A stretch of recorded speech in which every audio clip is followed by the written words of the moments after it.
Press not Gandhidham મહાનગરમાં મહિલા કોંગ્રેસ દ્વારા ગેસના બાટલાની નનામી કાઢવામાં આવી।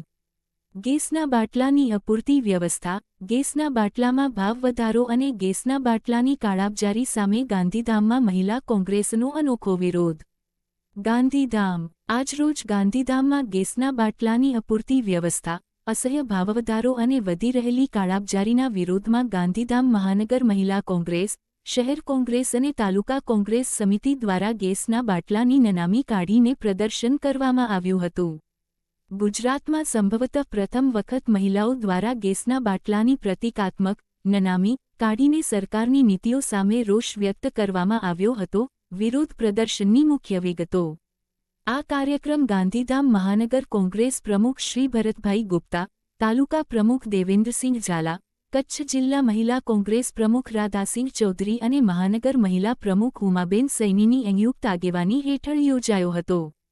રેલી અને સૂત્રોચ્ચાર ગાંધી માર્કેટથી મામલતદાર કચેરી સુધી વિશાળ રેલી યોજાઈ હતી, જેમાં રામ નામ સત્ય છે અને હાયરે ભાજપ હાય જેવા, ગેસના બાટલા આપો, કાળાબજારી બંધ કરો જેવા નારાઓ સાથે ગેસના બાટલાની નનામી લઈ જવામાં આવી હતી। મહિલાઓએ સરકાર વિરોધી સૂત્રોચ્ચાર કરીને જનતાની હાલાકીનો અવાજ ઉઠાવ્યો હતો। રજૂઆત મામલતદાર કચેરી ખાતે જવાબદાર અધિકારીને મૌખિક રજૂઆત કરવામાં આવી હતી।